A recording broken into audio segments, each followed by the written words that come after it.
the session is mostly about the Gibbs free energy and change in the Gibbs free energy based on the formulas, of course, that are given in the formula sheet. And also I've added some other formulas in the 7th series of the notes that I just sent. We're going to talk about today is the different equations that are used for the calculation of the Gibbs free energy or the change in the Gibbs free energy under equilibrium or non-equilibrium conditions. So we have two different situations, equilibrium or non-equilibrium. Okay, so there are several equations based on what we have in the formula sheet and of course in the textbook. So this is the first one. So the formula sheet, page 3, line 4. Page 3, line 4. So this is the first formula. So delta G is equal to the change in the enthalpy minus T times change in the entropy of the system. This definition, this equation, in fact, is obtained based on the definition of the Gibbs free energy. If I go back to the first page of the formula sheet, here, line 5, first page, we have the definition of the Gibbs free energy. So it's a general equation. So it can be used, it's used for equilibrium, non-equilibrium, for reversible, irreversible, for isothermal, isochoric, isobaric. So it's general. For liquids, solids, gases, it's the definition of Gibbs free energy. So what we did here, we changed that to delta. Okay. In here, what is important is that T is constant. So T must be constant in this equation. Okay. So that is one simple equation that sometimes we use in the calculations. There's also another equation. So let me start with this one. So this equation, the second equation in line 5, page 3 of the formula sheet. Okay, this second equation.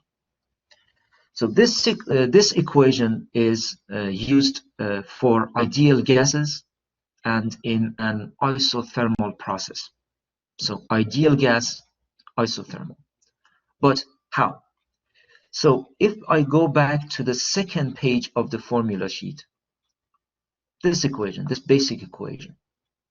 So it gives us the change in the Gibbs free energy of the system based on the change in the temperature and change in the pressure of the system. Okay.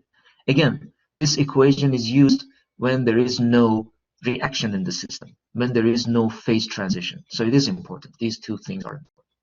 So the change in the Gibbs free energy based on the change in the temperature and pressure.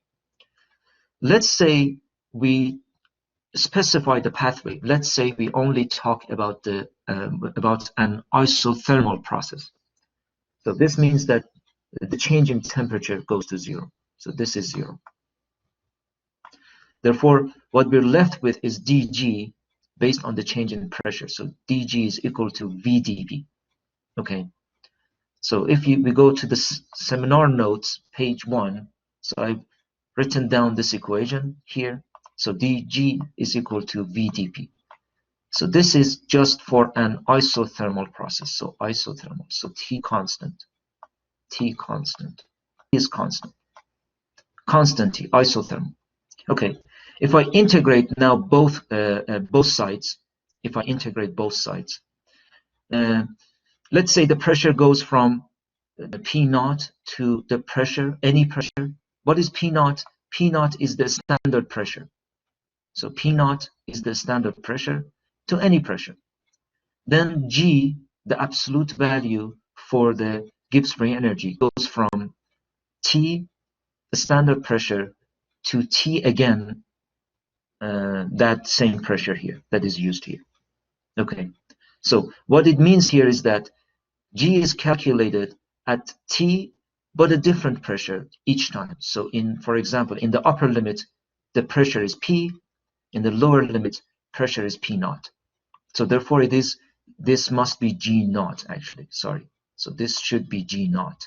Okay. So this is G naught. So if I take the this equation is a general equation. So this equation is general. The only constraint that we have here is constant temperature. So it is general, but for an isothermal process. General here means that, for example, you can use it for liquids, for solids, for gases, for reversible, irreversible, and equilibrium, non-equilibrium. Okay. Now, if I specify another pathway here, if I just consider ideal gas. So for an ideal gas, I can replace V by this expression here, nRT over P, using the ideal gas law. If I integrate this, then at the very end, I get this equation for this expression for the right-hand side after the integration. Okay. So if I take the integral of the left-hand side of this equation, it gives me this expression here, these two terms. Okay, it's a simple integral. And then at the very end, I get this equation, which shows the change or the absolute values. So in this equation, what we have are the absolute values of the Gibbs free energy at pressure P, the absolute value of the Gibbs free energy at pressure P naught, the temperatures are the same, equals to nRT ln P naught. So this equation is for ideal gas and constant temperature. So for an isothermal process and ideal gas, we get this equation for Gibbs free energy. If we go back to the formula sheet now, that equation, so page 3, the equation that we just derived is this equation. Okay, so this equation here is only for ideal gases and when the process is isothermal. Okay. For a general case, for example, when we don't have ideal gas, when we have a real gas, or when we have a liquid or a solid in the system, we have to go back to this general equation. Okay, we have to go back to this general equation. Again, in here, we still have this constraint that actually the temperature is constant. Okay, if the temperature is not constant, again, there is this more general equation. So we always start with this equation if the temperature is not constant. So that's the more general equation. Okay. So I just showed you the second equation that is used to calculate the Gibbs free energy at under equilibrium or non-equilibrium conditions. But of course, this is just used for ideal gases and isothermal. There is also another equation. This first equation in line 5 of page 3 of the formula sheet. So this is one form of the Gibbs-Helmholtz equation. Okay, this is just one form. So in this equation, we have the absolute values of Gibbs free energy at final temperature at this temperature. So Gibbs free energy at final temperature minus Gibbs free energy at initial temperature, which is this temperature, is equal to H, which is the enthalpy of the system, times this expression. Okay, this is called the Gibbs-Helmholtz energy. We may use that in some problems to calculate, for example, the value for the Gibbs free energy at a specific temperature. Okay. There is also another form of the Gibbs free energy of the Gibbs-Helmholtz equation. Okay, we can obtain that by replacing each one of these absolute values by the change in the absolute value. Okay, so I did that here. So same equation, but what I'm doing is I've replaced GF by delta GF, so change in the Gibbs free energy at final temperature. Or I replace GI by the change in the Gibbs free energy at initial temperature. The same for delta H. So what we obtain is on page 2 of the seminar note 7th. So delta GF, instead of GF, we have delta GF, which means at TF, at T final. Negative over TF, negative delta GI over TI, so it gives us this equation. In this equation, delta H must be constant. So the constraint here was that delta H was constant over this temperature range from T initial to T final. It must be constant. Otherwise, we wouldn't be able to derive this equation. So delta H must be constant. There is also another equation that is used in the calculations. So one thing about this equation, before I forget, is that this equation, the Gibbs-Helmholtz equation, either in this form or in this form, okay, in either form, is used in both equilibrium and non-equilibrium. So at both equilibrium and non-equilibrium conditions, you can use this equation, okay, either this one again or this one. So both equilibrium, non-equilibrium. There is another equation that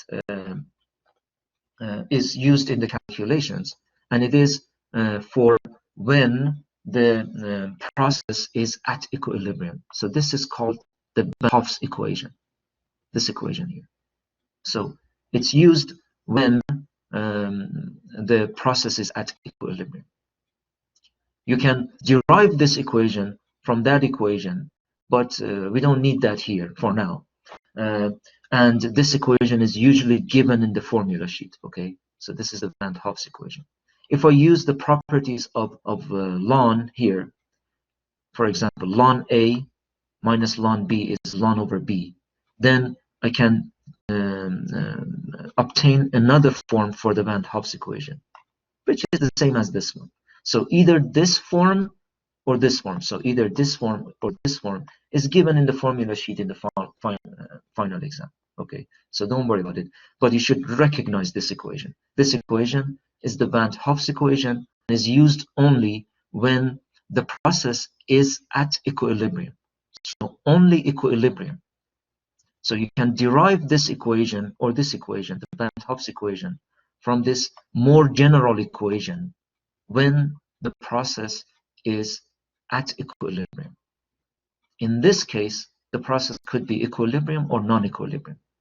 Again, in the Van Hoff equation, because it was obtained, this equation was obtained based on this equation, delta H of the reaction at the standard pressure here must be constant, okay? So because this was derived based on this first equation. So here is the Van Hoff equation. It's used for equilibrium conditions, okay? There is also another equation that is used in the calculations, which is this equation here. It gives delta G of the reaction at any temperature and pressure based on the delta G of reaction at the standard pressure. So this knot here refers to a standard pressure. Do not confuse it with the knot that we used yesterday, actually, in the equation for Xi. That knot in the equation for Xi refers to time zero. In here, this knot refers to the standard pressure. Okay, so that's it might be confusing, but now you know the difference. Of course, you already know. Anyways, so here's the equation. In this equation, we also have RT.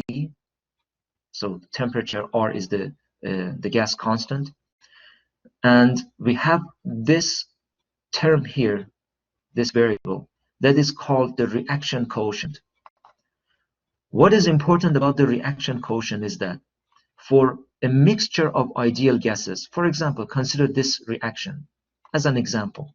So A reacts with B, gives C and D, and delta, gamma, beta, and alpha here, they are just stoichiometric coefficients. It's a mixture of ideal gases, it's important. And if it's a mixture of ideal gases, then you can derive this equation. So it's for ideal gases. In this equation, QP is called the reaction quotient. And this is the mathematical definition for the reaction quotient. This equation here must be memorized, guys. So Dr. Jack won't give this equation in the formula sheet. So you must memorize this. It's important. So this equation, memorize it. So how to memorize this? So it is calculated. I think someone had a question. Sorry. No. So how to obtain this equation? So this equation is based on the partial pressure. This PC here is the partial pressure of reagent C in the reaction. So partial pressure of reagent C in the reaction divided by this ratio here, divided by P0, the standard pressure, raised to the power of the stoichiometric coefficient of C in the reaction. So it's easy. So you put all the products on top, reactants at the bottom here. The form is the same thing for all these ratios. So it's the partial pressure of that reagent divided by the standard pressure raised to the power of its stoichiometric coefficient for each one of the reagents involved in the reaction.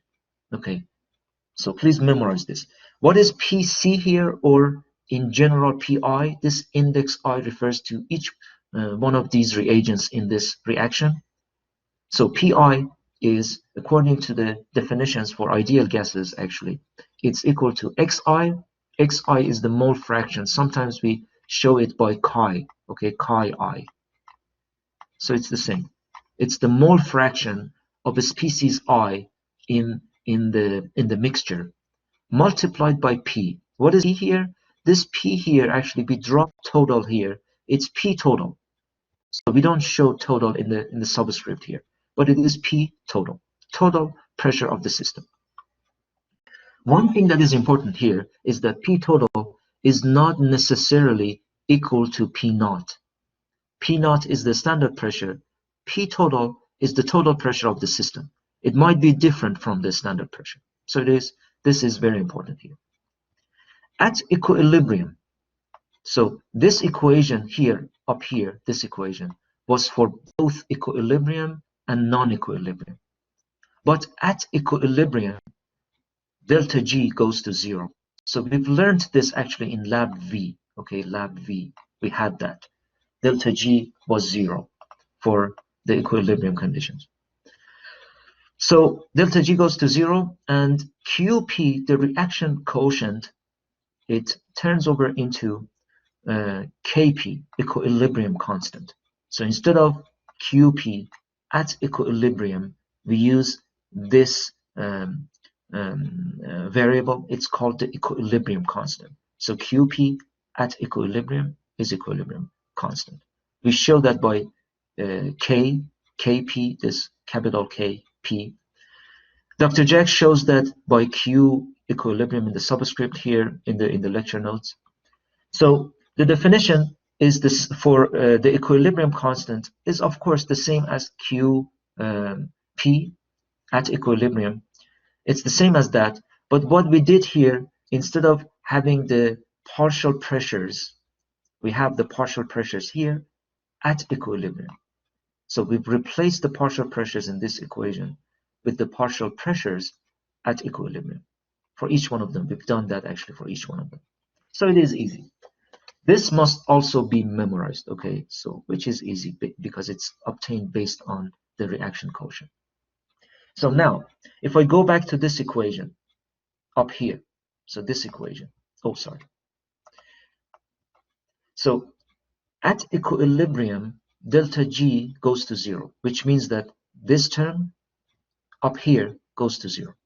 So if I replace this term now by 0, then if I write down the rest of the equation here on the right hand side, so what I get here is this equation. If I rearrange it, I obtain this equation. So I get this equation. What is this equation? If I go back to the formula sheet, the equation is this one. So formula sheet, it's this equation. Sorry. So that's exactly what I derived here. Okay.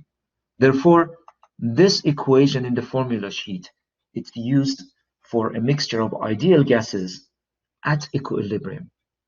Okay. So a mixture of ideal gases when the system is at equilibrium. So this is important. This is another equation that we will use in the calculations, but this is only used when the process is at equilibrium. There is also another equation. I think it's the last equation, this equation here. The first equation, line 6, page 3 of the formula sheet. So in this equation, it's similar to the equation that we have here. So it is very similar to this equation, right? But instead of delta G of reaction, we've replaced the delta G of reaction by a partial derivative. So partial derivative, which is the change in the Gibbs free energy divided by the change in the extent of the reaction. So we talked about this at constant temperature and pressure. This equation is used for both equilibrium and non-equilibrium. This equation is used for both equilibrium and non-equilibrium. At equilibrium, if you go back to the lecture notes, at equilibrium, this partial derivative goes to 0. This one. So left-hand side goes to 0. If you rearrange this and then replace Q by K, then you will derive this equation from that equation. Okay. So they are the same. So this equation is the same as that equation, but this one is more general, is used for both equilibrium and non-equilibrium. But if you just use this equation at equilibrium or under equilibrium conditions, you get that equation from that. You will obtain this equation from that. Okay. So this was the last equation that I think it was the last equation. Let me check my notes here. Yes, the last equation that we used in the calculation of the Gibbs free energy. Okay. Okay, so let's go back to the seminar notes 7th series, page 4. Okay, there are 3 different ways to calculate Kp, equilibrium constant. So it is very important. 3 different ways to calculate the equilibrium constant. This is way number 1. This is method 1. To use this equation, which is in the formula sheet. So this equation here, this equation. So that's one way to calculate delta G. In order to calculate Kp. In order to calculate Kp, one thing that is important here is that this delta G must be calculated first at the same temperature. So the temperature here is the same as the temperature that Kp is calculated at, which is the same, which is at the same temperature as delta G is calculated. So delta G is calculated at the same temperature as Kp, which is exactly this temperature. To use this equation, the temperatures here must be the same. Okay. One way to calculate delta G based on what we have in chapter 4. So this equation is in chapter 4. You have to memorize this equation. So this equation must be memorized. It's one way to calculate the change in the Gibbs free energy of a reaction at the standard temperature based on the energy of formation of each I in the reaction. What is nu I here is the stoichiometric coefficient of species I in the reaction. So what is delta GF? It's the enthalpy of formation. Usually this data is tabulated, so you can find them in reference handbooks usually.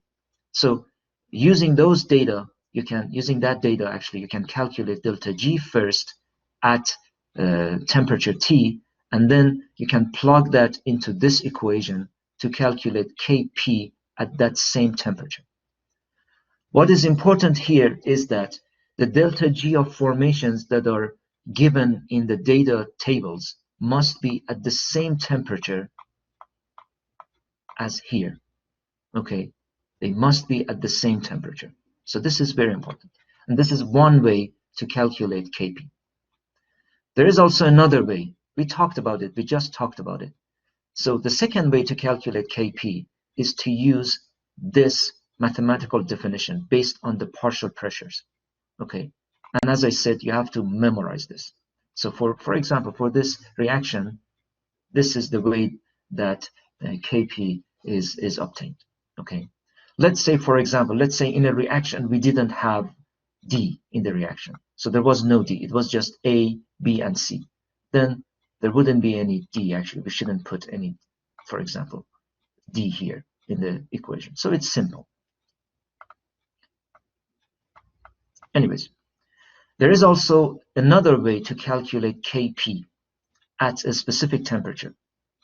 For example, I'm sorry, actually, I don't know how to scroll this a little up, but you already have it in the notes. So you can use the Van 't Hoff's equation, but in this equation, what is important is that you can calculate K, for example, at a specific temperature based on K that is given at, for example, at another temperature.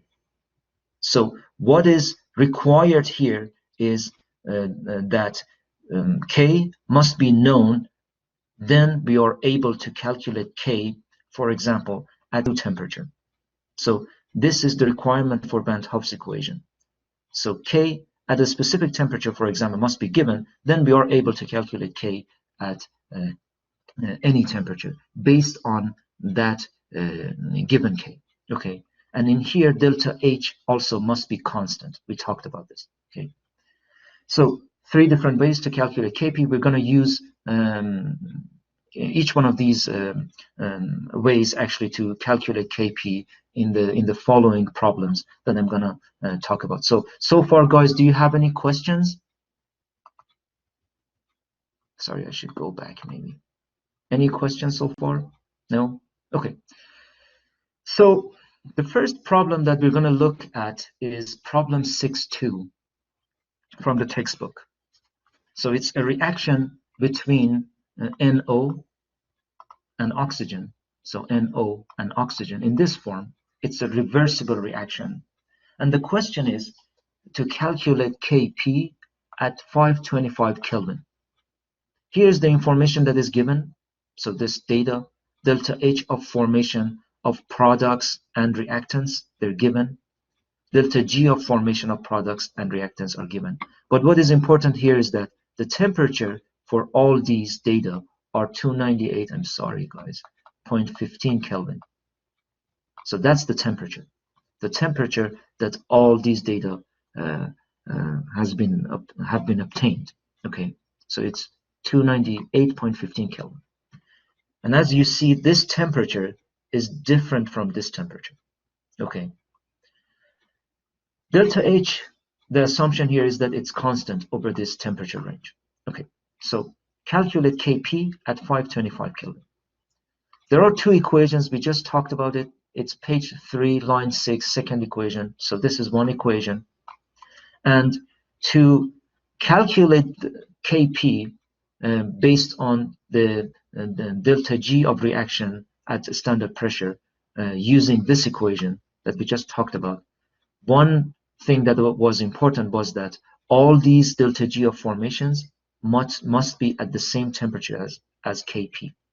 Okay, they must be at the same temperature.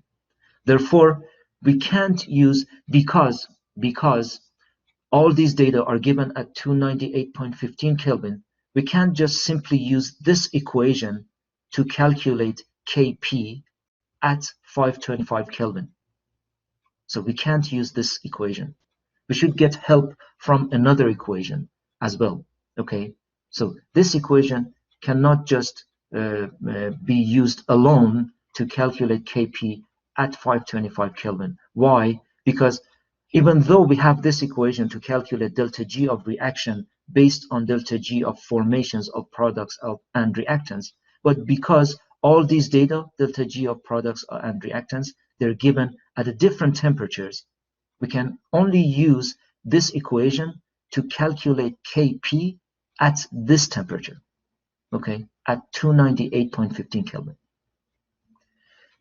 Then we should use Van 't Hoff's equation. So after calculating Kp at 298.15 Kelvin based on delta G, which is itself calculated based on the data in the table, then we have to use the Van Hoff's equation to calculate K, this K2 for example, at 525 Kelvin, okay, after calculating K1, which is K at 298.15 Kelvin using this equation.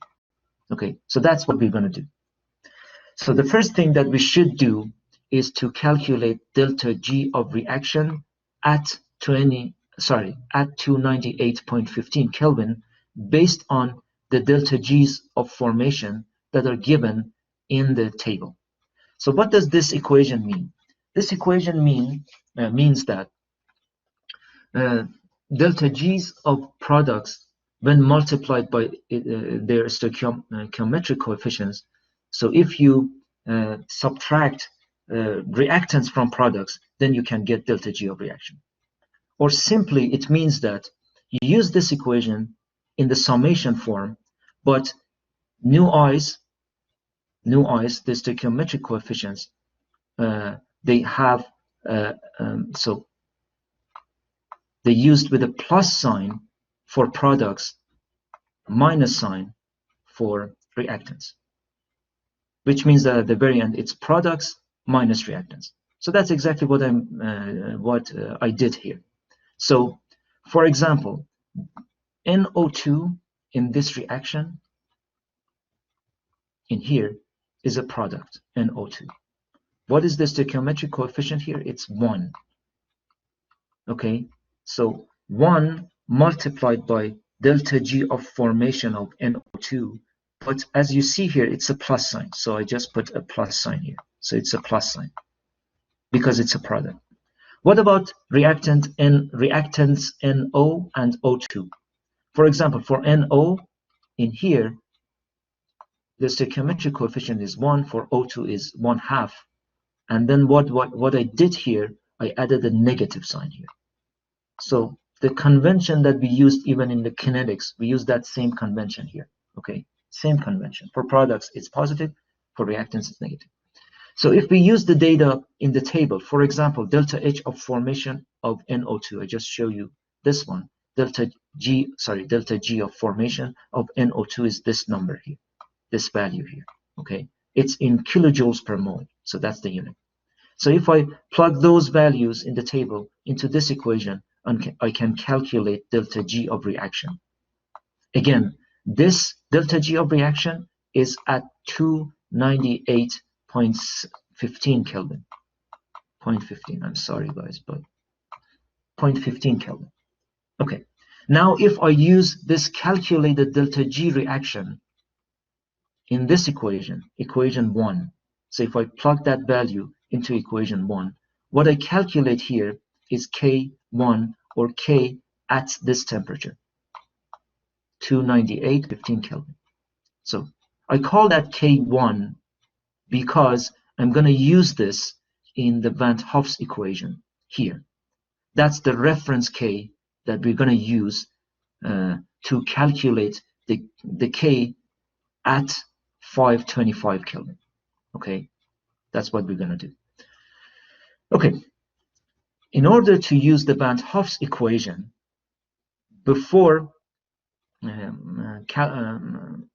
in order to use the Van Hoff's equation actually to calculate K2, we also need to calculate delta H of reaction.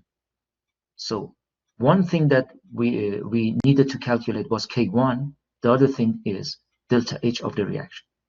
How to calculate delta H of the reaction? It has a very similar equation as for delta G of reaction. So similar equation, but it is based on delta H of formation. So delta H of formation change in the enthalpy of formation at the standard pressures. These data, again, they're given in the table. The convention for the sign of the stoichiometric coefficient is the same. So plus for products, minus or negative for reactants. Same thing. You just get the data from the table for delta H of formation. For example, if I go back to this table, for oxygen, it is 0, delta H of formation. For NO, it's, for example, 91.3 kilojoules per mole. So if I use those data in this equation, I can calculate delta H of reaction. which is this amount, kilojoules per mole. Okay. Now, if I plug this value into the Bandt Hof's equation, which equation? So equation 2 here, this equation. Sorry, this equation, equation 2. This is another form of the Bandt Hof's equation. If you take the exponential of both sides, so exponential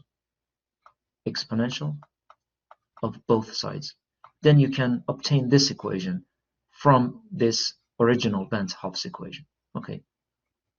And then if you multiply both sides by K1, so it is easy actually, you just do some, so you just take the exponential and then multiply both sides by K1. So this is another form of the Bandt Hof's equation. So I've calculated delta H of reaction and K1. I plug those values into this equation to calculate K at 525 Kelvin. This means that T2 here is 525 and T1 is 298.15 Kelvin, right? Because T1 is the temperature at which K1 was calculated. Okay, so that's T1. And T2 is the final temperature that we want. Okay, so we've calculated K2 using that equation, equation 2, and that's the answer. Okay, this is K2. So this was the answer for part A of the question. For part B, sorry, it's a mess actually. So for part B, the question is, do you expect Kp to increase or decrease if temperature is increased to 600 Kelvin? So what do you expect for Kp to happen, to increase or decrease? In order to answer this question, there are two ways. One way is to calculate Kp at 600 and see if it's more than Kp at 525 or less than that. So that's one way, is through the calculations. So it's just to calculate Kp using this equation, Bandt Hof's equation. Okay, so that's one way. There is also another way, which is by using graphs. Okay, so one way is to calculate K using equation 2. Another way is to use a graph. This equation is usually given, not usually, always given in the formula sheet. This is the differential form of Bandt Hof's equation. So this is the differential form. In this form, delta H is not necessarily constant in this form. So this is the differential form. So it's another equation that is used for equilibrium or non-equilibrium conditions. In this equation, again, delta H is not necessarily constant. So it may or may not be constant. Let's say in this case, actually, the assumption was, and it was given in the question, the assumption was delta H is constant. So in this case, delta H is constant. If I plot a graph of ln K against 1 over T, so ln K against 1 over T, then the graph is going to be a straight line and the slope is going to be positive. But the question is, why straight line? Why positive? So what is the slope in this graph? What is the slope in this graph? So the slope in this graph is di ln K over di 1 over T. Okay, so that's the slope of the graph, which means that the slope is this, negative delta H of reaction at the standard pressure over R. So that's the slope of this graph. Why a straight line? Because delta H is constant. So delta H here is constant, and so is R. Therefore, the ratio is constant. But why positive? Because if I go back to the amount of delta H, so R is positive here. R is positive. What about delta H? Delta H, based on our calculations, delta H is negative here. Okay, so R is positive, delta H is negative. Negative multiplied by negative gives you a positive value here for the slope. Therefore, the slope is a straight line and the positive number. Okay, how does that help us to determine if K increases with temperature, with increasing temperature, or or decreases. Okay, so now if we do this analysis here, so if we increase the temperature, what happens to 1 over T? So if I increase the temperature, 1 over T decreases. So 1 over T goes this way, in this direction, by increasing the temperature. From the graph, if I go in this direction, then ln K decreases, right? So ln K decreases. Therefore, K decreases. So therefore, to answer the second question, by increasing the temperature from 525 to 600, so what happens to Kp? Do you expect it to increase or decrease? Using this simple graph, we showed that without doing any calculations, only by showing this simple graph, we've showed that actually K should decrease. Okay. So this was done actually for this specific reaction was which was exothermic. So delta H was negative. So this reaction was exothermic. Dr. Jack actually in the notes showed you guys, I think, this graph for 2 cases, for an exothermic reaction and endothermic reaction. So he explained it in the notes. So please go back to the notes and see and do the same analysis, this same analysis here for an endothermic reaction. Okay, do the same thing. It might be one of the questions in the final exam. Okay, so that was the answer for part B of problem 6.2. I think it was 6.2. Yes. So let me check to see if you guys have any questions. No. Okay. So problem 6.4, the second question. Again, we have another equation, similar equation. It's a reversible reaction. 1 mole of NO2 reacts, and then it gives these products. P total in this equation is 1 bar, so it's given. Also, the information that is given here is, so for example, let's say this data was collected in the experiment at 600 Kelvin. The ratio of the partial pressures of NO and NO2, they're given, which is this amount. At 900 Kelvin, it's a different amount. The question is to calculate Kp at 600 Kelvin and 900 Kelvin. So let's say just 600 Kelvin for now. The partial pressures are given. We talked about different ways to calculate Kp, okay? One way, as you remember actually in here, one way to calculate Kp, so it's page 4, it's page 4 of the seminar note 7th series. One way is to calculate Kp based on the partial pressures. It seems in here, in this question, because the partial pressures are given, it seems that we have to use this, okay? But we'll see, okay?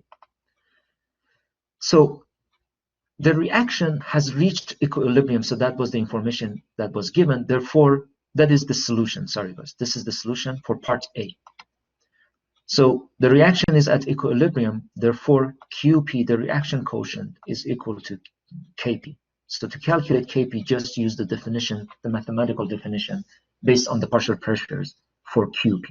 So what is that? It's the partial pressure of products over P naught at equilibrium raised to their stoichiometric coefficients. What are the products here? It's NO and O2. The reactant is only NO2. Okay, so that's what I did here. And I call that equation 1. This O2 is raised to the power of 1/2 because its stoichiometric coefficient here is 1/2, for example. So this must be memorized, actually, the way that it's written. What is P naught? Of course, P naught is 1 bar. So what we need to do to calculate Kp using this equation is to find all these ratios, PNO over P naught, PO2 over P naught, PNO2 over P naught. So we have to find these ratios first. But what is given? Okay, sorry, any questions? how would we know that the reaction has reached equilibrium? Okay, so how would we know that the reaction has reached equilibrium? Because actually it's in the question. Okay, it is in the question that the reaction is at equilibrium. Also, so it's given in the question. That is a very good question, Hannah. So it's either given, or when we talk about Kp. So the question is calculate Kp at 600. It means that the reaction must be at equilibrium, because we're calculating the equilibrium constant. So two ways. It's either explicitly stated in the question that the reaction is at equilibrium, or when you calculate Kp, you just calculate it, of course, at equilibrium. So it is at equilibrium. Yes. So as I said, first you need to calculate all these ratios. But what is given in the question is the ratio between partial pressure of NO and NO2, which is this amount. So this is the information that is given at 600 Kelvin. For example, it was collected in the experiment. This means that PNO is equal to, if you multiply both sides by PNO2, then PNO is equal to 0.224 PNO2. Okay. One thing that is important here is that in ideal gases, the sum of the partial pressures, of all of the reagents that are involved in the reaction is equal to P total. Okay, so the sum of partial pressure of NO2, NO, O2 is equal to P total. P total is 1 bar, it's given. Okay, and it is the same as, so it happened to be the same as actually P naught. So it is the same as P naught. Okay, but this was just by accident. So it was just 1 bar. So if I plug the value so if I use equation 2 and sub the sub equation 2 in equation 3, then PNO is 0.224 PNO2. If I add it to 1 here, then it gives me, I skipped one step here actually. It gives me 1.224 PNO2 plus PO2, which is 1 bar. We have one equation here, 2 unknowns. So that was the simplest equation. This equation was the simplest equation that we could use to calculate the partial pressures based on the information that was given in the question. But the information that is given actually is not enough for using this general equation. So this is not enough for using this general equation. Therefore, we can't really use this equation. Okay, so we can't use this equation here. Instead of that, we have to use extent of the reaction. So I intentionally showed you guys this because I wanted to show you that sometimes we just use this simple equation to calculate the partial pressures from the information that is given in the question. Okay, but in this case we couldn't, because the information was not enough. So we have to go back to the extent of the reaction. We talked about this yesterday. This is the general equation for the extent of the reaction. You can write it for the number of moles of any of the species in the reaction at any time during the reaction.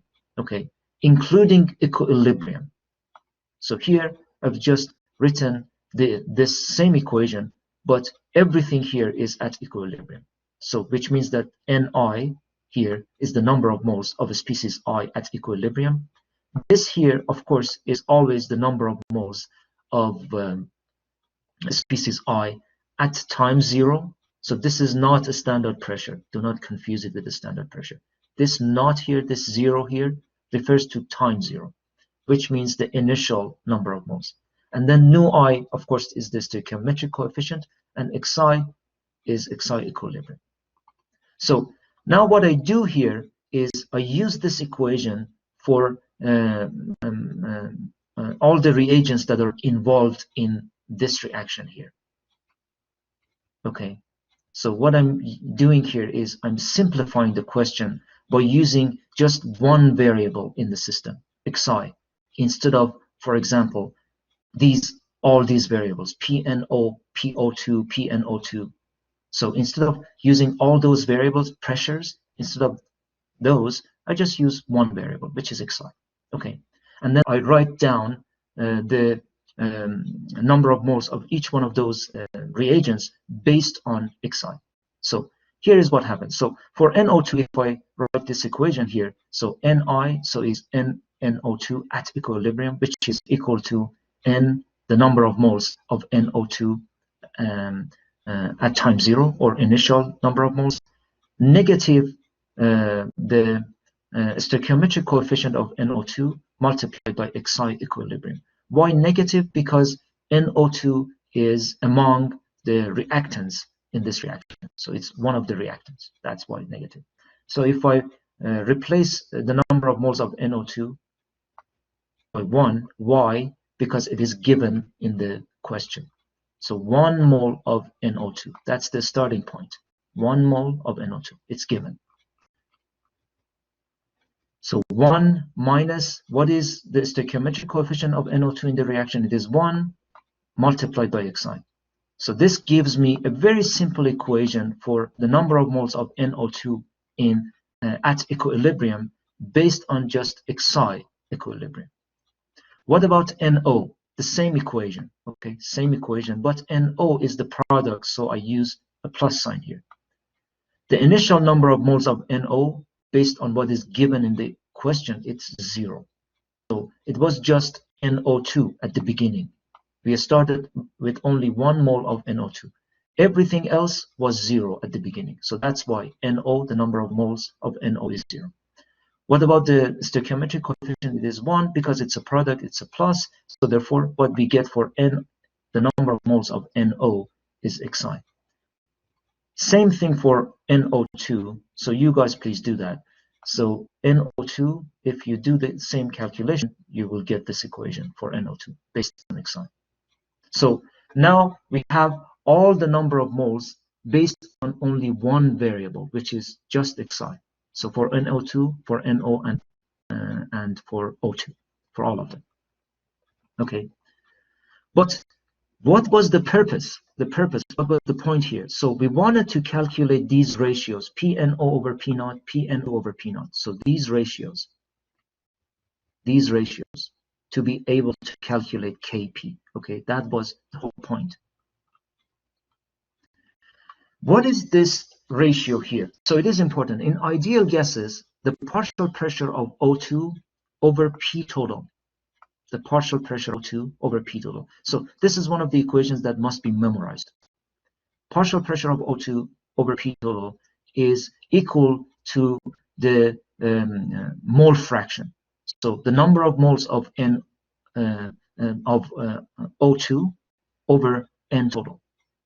Okay, so this is in fact xi or chi I. So this is in fact xi or chi I, mole fraction, for ideal gases.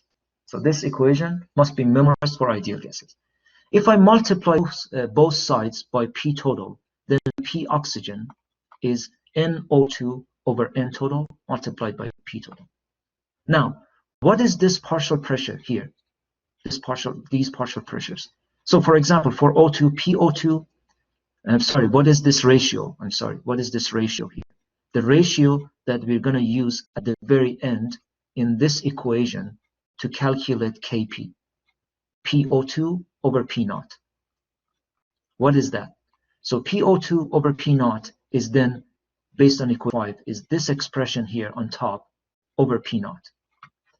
P total and P naught, they're both 1 bar, so they cancel each other. Therefore, PO2 over P naught is equal to NO2 over N total, because these two, they cancel each other. Okay. What is the number of moles of O2? So instead of having NO2, NO, and so all those variables, we just replace them by their definitions that we obtained here. Just replace them all by one variable, xi. So what is NO2? Based on this equation here, N of O2 is 1/2 Xi equilibrium. So I put that on top, 1/2 Xi equilibrium. What is N total? N total is the sum of the number of moles of NO2, NO, and O2.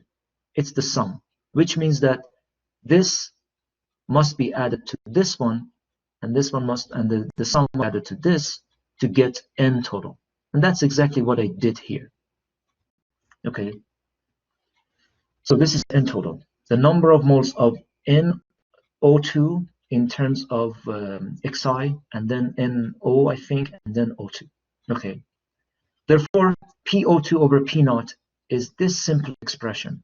So 1/2 Xi on top, and you do some algebra here. So this and this, they cancel each other. So it is 1 plus 1/2 Xi equilibrium. What about PNO2 over P naught? Because this is another ratio that we're going to need at the very end to put in this equation, to plug into this equation to calculate Kp. So it is PNO2 over P naught. What is that? PNO2 over P naught, again, is equal to the number of moles of NO2 over the number of the total number of moles. So the number of moles of NO2 over the total number of moles. Similar to this equation. Similar to this equation here. Okay. So if you do the calculations, you can obtain this equation. Equation number 7. I call that equation number 7. The same for NO. Okay, the same thing. This is the last ratio that we want to calculate in the calculation of Kp in equation 1. Okay. But the question is, what is Xi here? That's the question. The information that is given at 600 Kelvin is this information. Okay. This information, PNO over PNO2 is 0.224. This information was given in the question.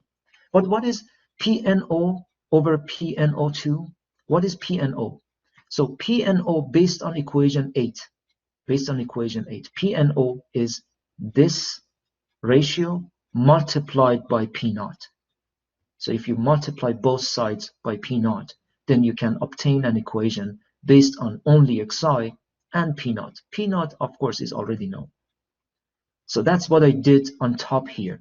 So instead of PNO, I replaced it by its mathematical definition from using equation 8 here. So Xi equilibrium over this multiplied by P naught. I did the exact same thing for PNO2 here. So PNO2 from equation 7 is this ratio multiplied by P naught, okay, which should be 224. Okay, so now based on this equation, these two cancel each other. Same here, the equation in the denominator, sorry, the expression in the denominator here is the same as this. Therefore, what I'm left with for this equation is this simple equation. So Xi equilibrium over 1 minus Xi equilibrium is this amount. So from that, if you do some algebra, it's simple. You can calculate Xi equilibrium. So the important thing about Xi is that it's just one variable. So you can calculate one variable, and then based on that, you can calculate everything else in the system. All these partial pressures, all these ratios. So everything is just based on one variable. So that's the importance of using Xi in the calculations. So we've calculated Xi, and now we plug this value into each one of these equations, equation 6, equation 7, equation 8, to calculate these ratios. Okay. So that's exactly what I did here. I've calculated all these ratios, and then I plug these values into equation 1. Okay, that was the whole point of these calculations, to calculate Kp at 600 Kelvin. Okay, so and this is the answer for Kp at 600 Kelvin. For part A of the question, if I go back to the question, it says calculate Kp at 600 Kelvin and 900 Kelvin. So we've done that for 600. We use the exact same method to calculate Kp at 900 Kelvin. The exact same thing. But we use the data for 900 Kelvin this time. So we use this ratio for 900 Kelvin. Okay. What we used for 600 Kelvin was the data for 600 Kelvin, of course. Okay. Sorry, guys. Any questions so far before I get to the second part of the question? Any questions?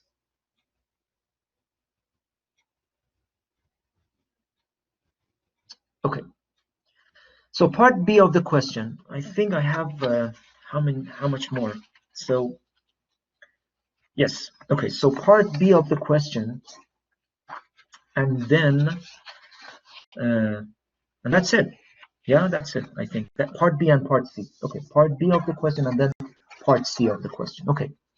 So for part B of the question, if I go back to the question, sorry, for part B of the question is to calculate. Oh, sorry, this is not. Oh God, was it this one? Yes.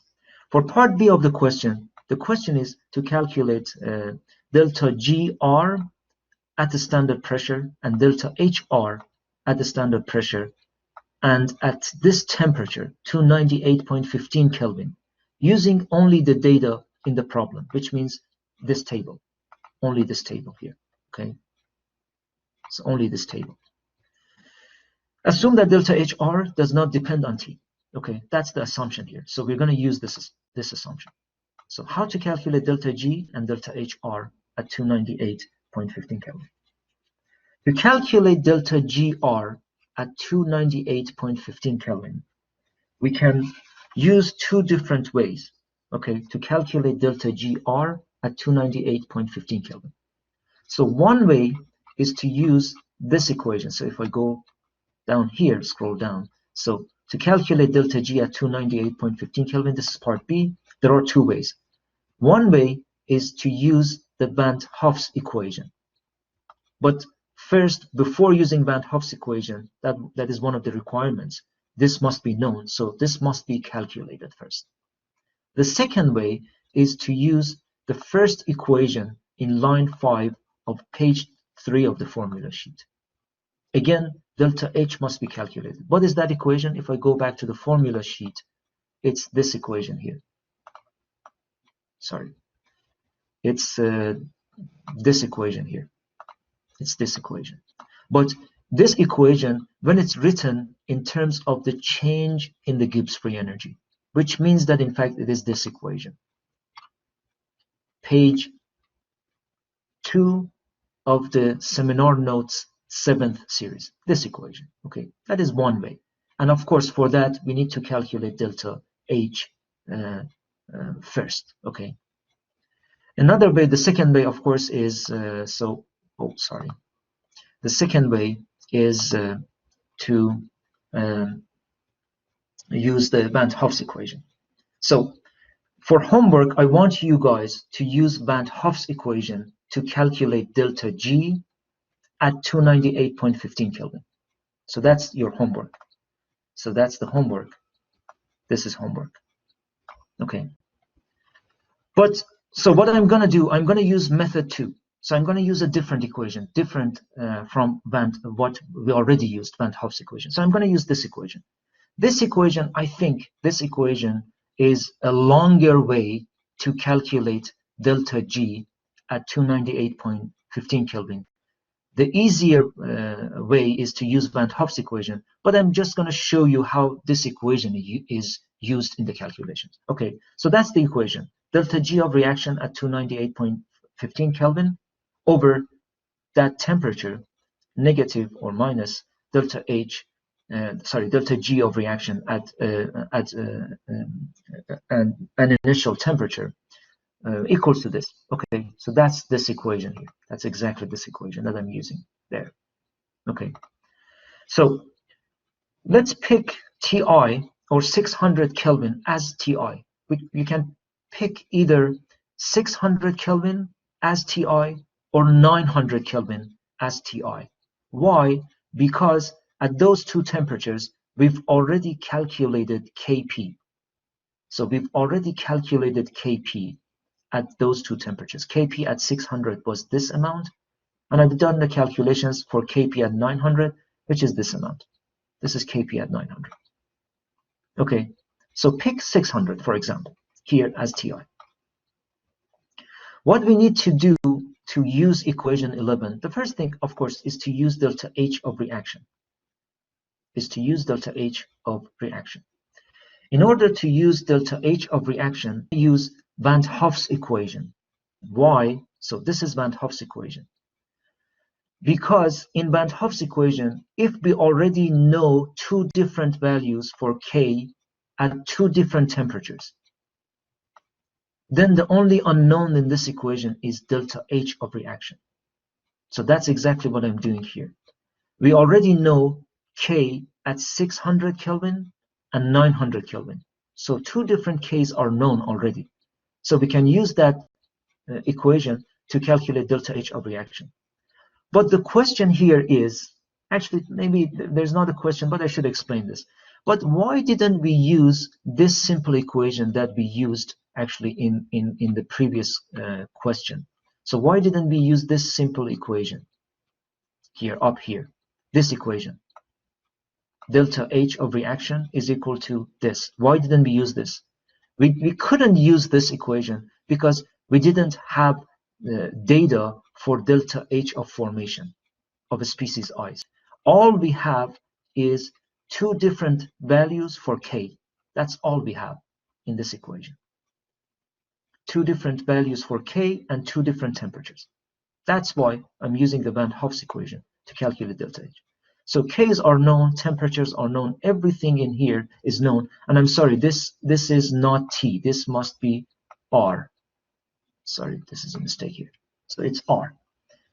So everything here is known. The only unknown in this question is delta H of reaction. So we can calculate delta H of reaction, which is this amount, kilojoules per mole. The next unknown in equation 11, because we wanted to use equation 11, this equation. So the first unknown was this one. We've already calculated delta H of reaction. And then the next unknown in this equation is delta G of reaction at Ti, at 600 Kelvin. Okay, that's the second one. We use this simple equation to calculate delta G of reaction at 600 Kelvin. So this equation here, if I go back to the formula sheet, this equation, delta G of reaction at 600 Kelvin. Why? Why this equation? Because, because K at 600 Kelvin is known. So that's the simplest way to use to calculate delta G of reaction at 600 Kelvin, because we've already calculated K at 600 Kelvin. So we use that to calculate 600 delta G of reaction at this temperature, and then we plug this value as well as the value for delta H, we plug them into equation 11. Okay, equation 11, which was this equation. Okay, so if I plug those values into this equation, then if I do some, I'm just doing some algebra here. So I can calculate delta G of reaction at 298.15 Kelvin. Okay, so T final, T2 here is 298.15 Kelvin. And T initial, of course, is 600 Kelvin. Okay. And then the last part of the question, if I go back to the question again, the last part is to calculate delta H of reaction. Sorry, I have to go back to part C. So this is the last part that I'm going to talk about actually today. The last part is calculate delta H of the reaction from table 4.1 and compare it with what you've calculated in part B. Okay, from table 4.1.